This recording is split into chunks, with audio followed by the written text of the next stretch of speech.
If you've ever watched Undercover Billionaire, you'll remember the scene where a billionaire is stripped of everything.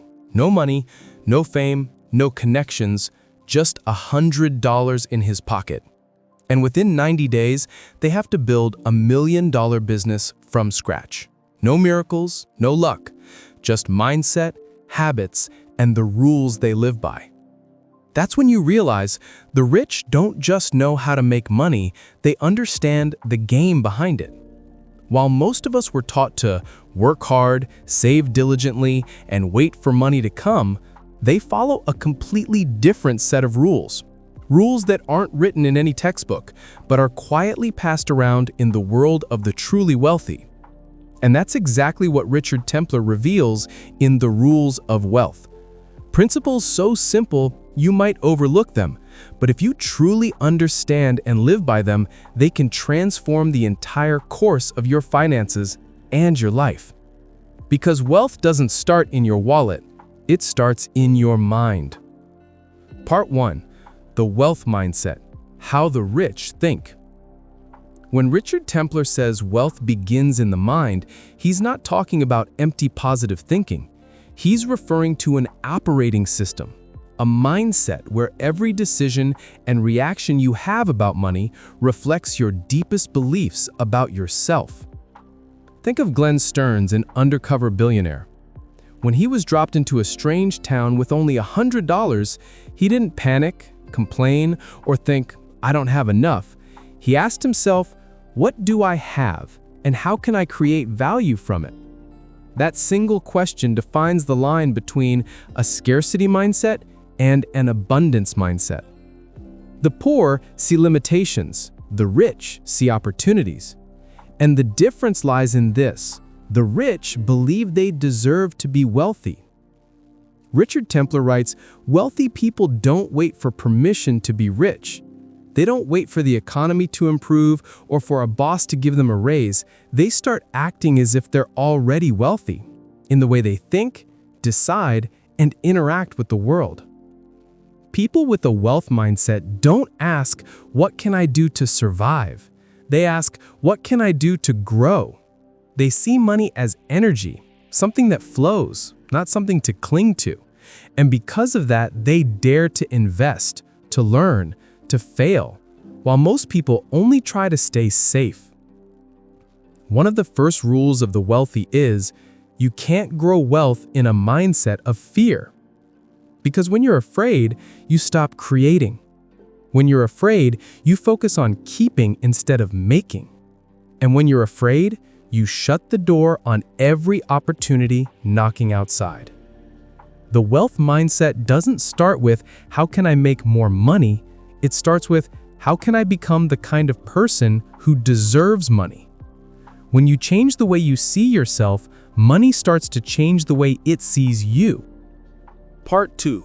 The Rule of Responsibility: Money is a reflection of you. Richard Templar writes, "If you can't manage a little, you won't manage a lot. If you can't take responsibility for $100, you won't be able to handle $1 million." Think about lottery winners in America. According to the National Endowment for Financial Education, around 70% of them go bankrupt within 5 years. They didn't lack money, they lacked self-management. When wealth arrived, they didn't have the internal structure to hold it. Money simply magnified their lack of discipline, fear, and greed, the traits they'd always carried. Now, look at someone like Sarah Blakely, founder of Spanx. She started with just $5,000 in savings and turned it into a billion-dollar empire without any outside investors. Why? Because she understood a simple truth. Every dollar you have is the result of a decision you once made. She didn't blame luck, the market, or someone else being luckier. She took 100% responsibility for every outcome, good or bad. Richard Templar calls this the rule of responsibility. No one is coming to save you. No one is going to do it for you. Not the government, not your boss, not some $1 million idea. It's just you and the rules you live by. When you blame others, you give away your financial power. But when you take responsibility, you take back control of your destiny. You want to earn more? Ask yourself, is the value I'm creating worth that amount? You want to invest better? Ask, have I learned enough to truly understand what I'm doing? You want financial freedom? Ask, am I living like someone who deserves that freedom? Money has no personality, but it perfectly reflects yours. If you're careless, money will leave you. If you're disciplined, it will find you. If you're fearful, it will hide from you.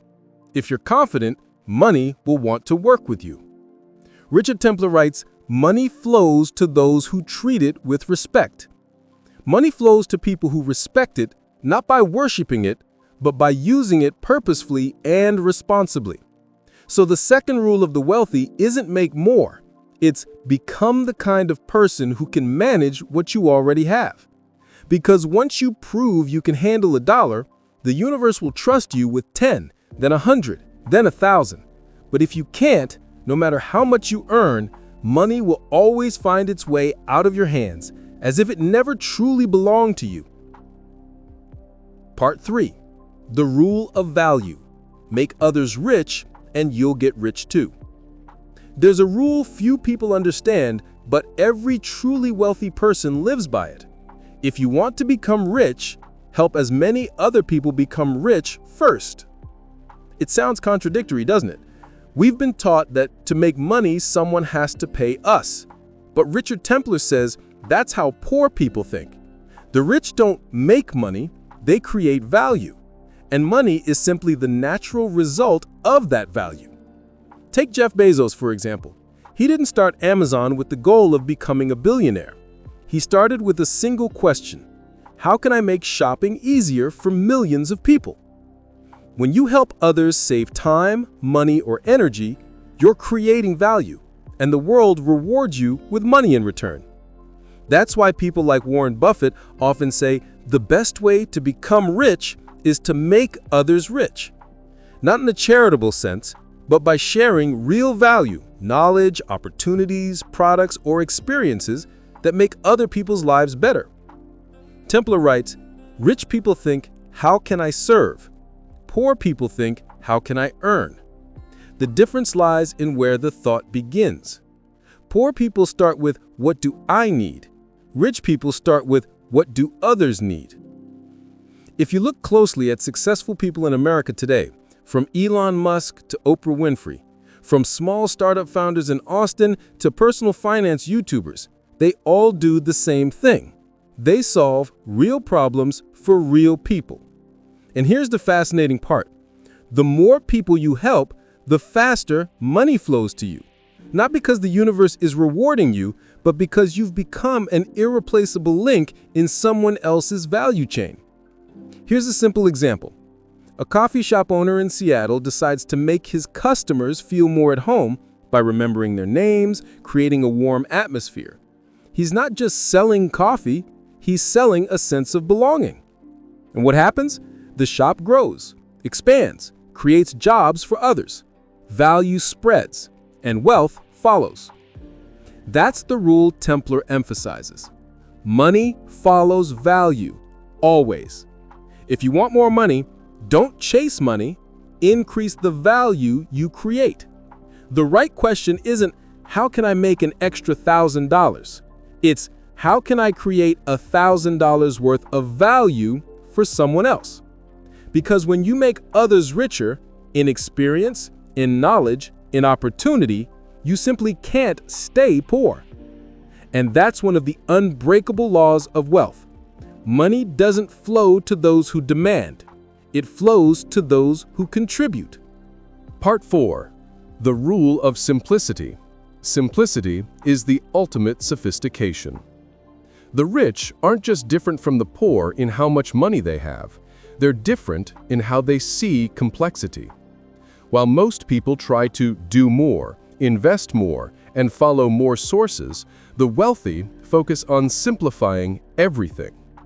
Richard Templar writes, complexity is the trap of those who don't yet understand what they're doing.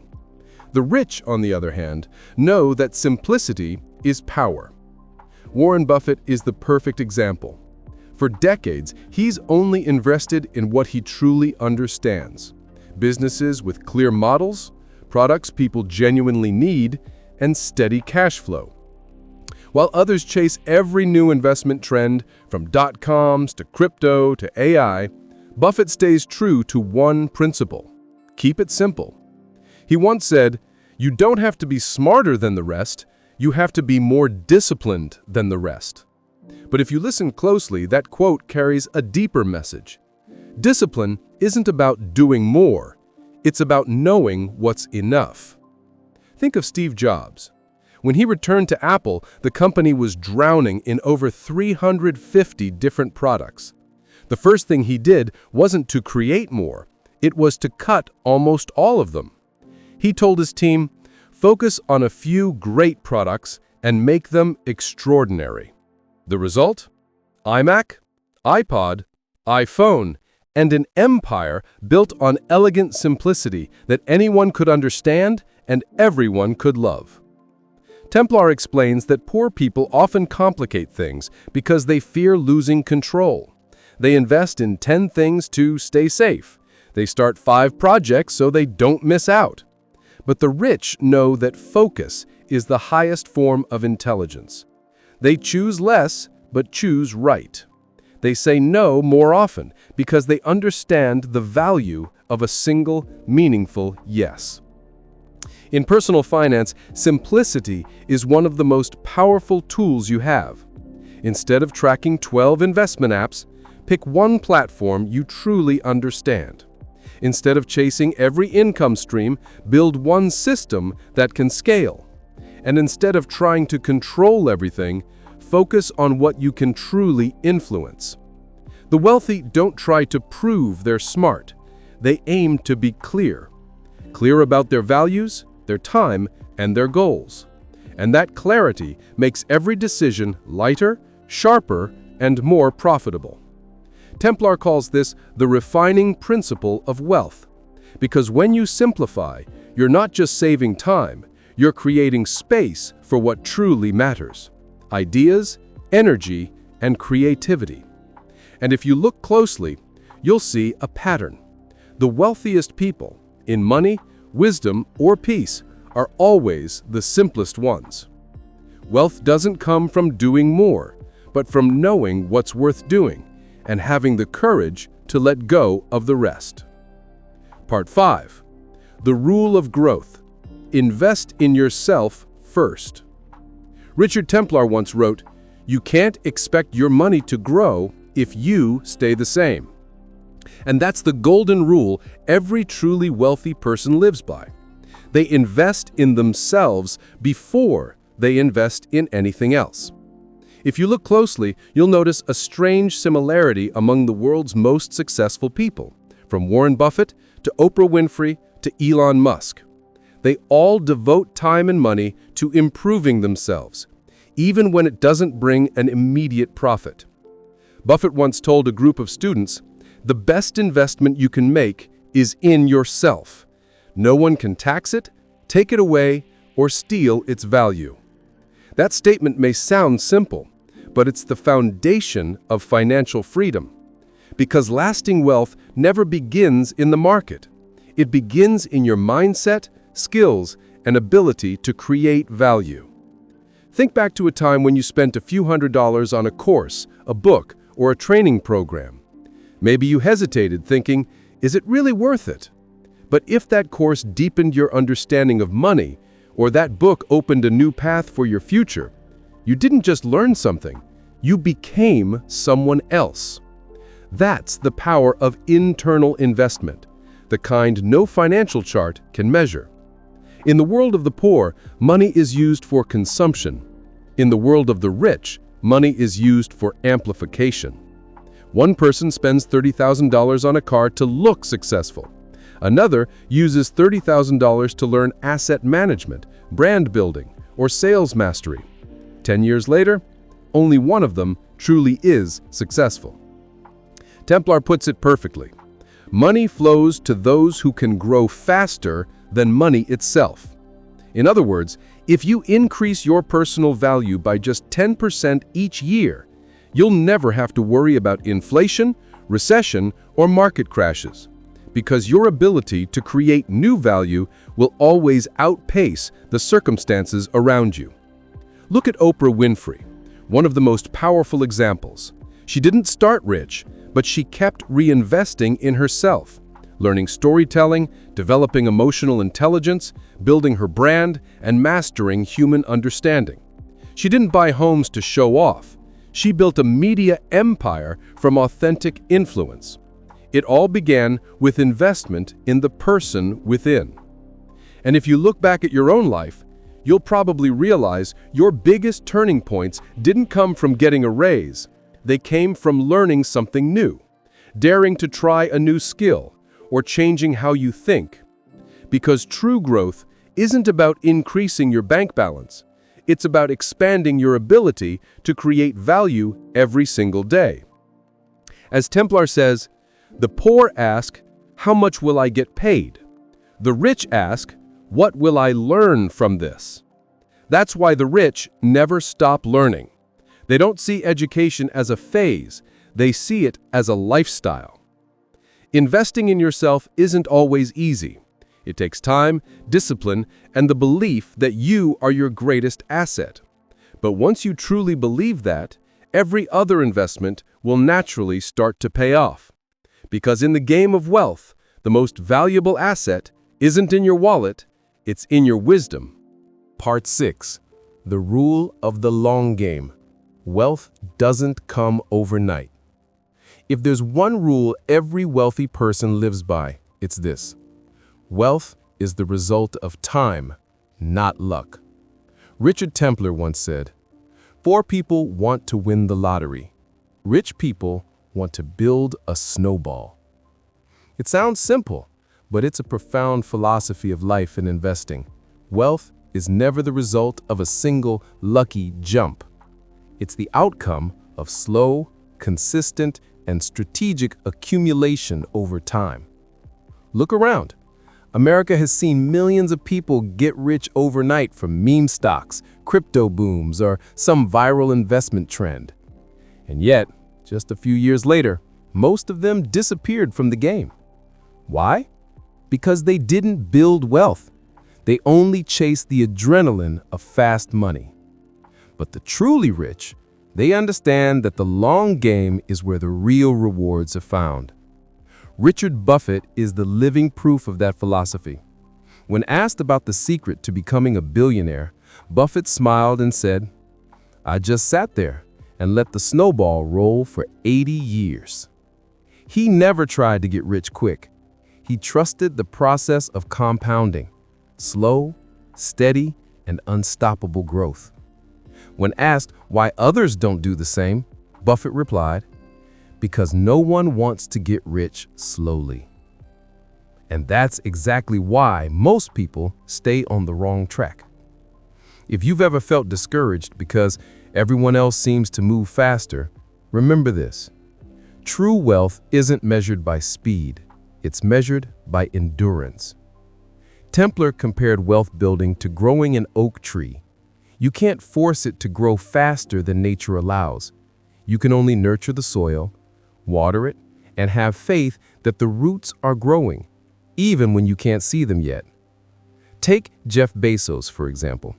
When Amazon first started, it didn't make a profit for the first 6 years. Investors laughed, the media criticized him. But Bezos knew he wasn't just building a store. He was building a global infrastructure for commerce. He was playing the long game. 2 decades later, Amazon doesn't just sell products. It redefined how the world buys, ships, stores data, and operates in the digital economy. All of that began with patience. Richard Templar wrote, "Rich people don't look for shortcuts. They build their own roads, and they're willing to walk them all the way." So if you're working, investing, or building something, stop judging yourself by short-term results. Instead, ask, am I building something that will still matter 10 years from now? In today's world, optimized for speed and instant gratification, Having a long-term mindset is a massive competitive advantage, because while everyone else is constantly pivoting, the long-term player is quietly compounding in wealth, in relationships, in reputation. A truly wealthy person understands not making more money today doesn't mean failure, as long as you're building something that's growing in value every day. Wealth isn't a big break. It's a series of right choices repeated consistently over and over again. Wealth doesn't come overnight, but if you stay consistent long enough, one morning you'll wake up and realize you've gone further than you ever imagined. Because in the world of the wealthy, patience isn't the virtue, it's a strategy. Part 7. The rule of giving. When giving becomes a wealth strategy. If you ask any self-made millionaire what made you truly wealthy, they won't talk about stocks, real estate, or startups. They'll talk about how they treat people. Richard Templar called this the rule of giving, a principle that sounds almost upside down in the financial world, yet it's the cornerstone of all sustainable wealth. Truly wealthy people don't count their money. They count the number of people they've helped. Think about it. When you watch shows like Undercover Billionaire, these millionaires are dropped into a strange town with no money, no network, no reputation. And yet, within 90 days, they build businesses worth hundreds of thousands of dollars. How do they do it? Not through sales tactics, not through genius ideas, but because they give first. They listen to the locals, learn what the community truly needs, and help others solve problems before asking for anything in return. Templar wrote, "Truly wealthy people don't count their money. They count the number of people they've helped." Think about it. When you create value, you stop being a salesperson and become someone others trust. And in business, trust is the strongest currency there is. Take Howard Schultz, the founder of Starbucks. When he set out to build a global coffee brand, he didn't start with the question, "How can I sell more coffee?" Instead, he asked, "How can I create a place where people feel they belong, somewhere between home and work?" He gave people experience, comfort, and connection. The result? A $5 cup of coffee became a symbol of community and belonging. No one buys Starbucks coffee. They buy the feeling Schultz gave them. Richard Templar once wrote, "Rich people never give out of pure kindness. They give because they understand giving is the smartest wealth strategy there is." That doesn't mean generosity should be calculated. It means understanding the ripple effect of value creation. When you help someone achieve their goals, you're planting a seed that will grow in ways you could never predict. Billionaire Zig Ziglar famously said, "You can have everything in life you want if you will just help enough people get what they want." That's the rule of giving in its deepest form. And perhaps the most beautiful thing about this rule is that those who live by it aren't just rich in money, they're rich in meaning. They don't wait to retire early to live better. They're already living well, every day, because each morning they wake up knowing they're creating real value. If you look closely, every enduringly wealthy person, from Buffett and Gates to Oprah Winfrey, shares this common trait. They give more than anyone else. Buffett pledged to donate over 99% of his fortune. Gates spends most of his post-Microsoft years fighting disease and poverty. Oprah builds schools, funds scholarships, and transforms lives across the world. And the paradox? The more they give, the richer they become. Not just in assets, but in legacy. Not just in bank accounts, but in hearts. Templar summed it up perfectly. When you give without keeping score, the universe keeps score for you. Because true wealth isn't about how much you have, it's about how many lives are better because you existed. Giving isn't losing, it's the smartest way to invest in the future. Because when you help others become wealthy, the world will find a way to make you wealthy alongside them. Part 8. The ultimate rule. Wealth is a state of mind. In the end, Richard Templar leaves us with the greatest rule of all, a rule that, once you truly understand it, you'll never be afraid of being poor again. Wealth is a state of mind. There's a story about a man living in a poor neighborhood in Chicago. Every morning, he would wake up, brew a cheap cup of coffee, and start jotting down business ideas on old scraps of paper. His friends laughed at him. His family told him, "You should get a stable job." But he didn't care. He knew something others didn't. He was already rich in his mindset, in his vision, and in the way he saw himself. A few years later, that man's name became legendary. Damon John, the founder of the fashion brand FUBU, who turned $40 into a multi-million-dollar empire. Richard Templar once said, "Wealth is never just about money. It's about who you become on the way to earning it." That's why some people can lose everything and rebuild again, while others win the lottery and end up right back where they started. Because money doesn't define who's rich, mindset does. When you start thinking like the wealthy, everything you do begins to change. The poor ask, "How can I survive?" The rich ask, "How can I grow?" The poor fear losing money. The rich fear missing opportunities. The poor focus on price. The rich focus on value. Templar never taught people to pretend to be rich. He taught them to think like those who truly are. That happens when you start believing you deserve success. Stop comparing yourself to others. Quit blaming your circumstances. Keep learning, even after you've made it. True wealth is waking up in peace, feeling grateful for what you have, and knowing your future is in your hands.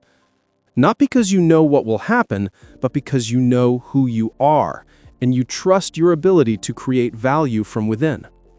That's why Templar wrote, "Rich people don't chase money.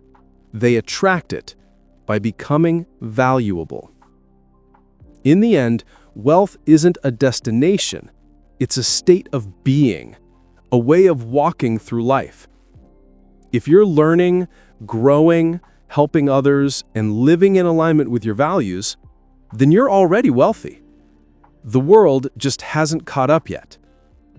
And that is the core message of The Rules of Wealth, a book not just about money, but a guide to rebuilding your entire mindset around success and life's true values.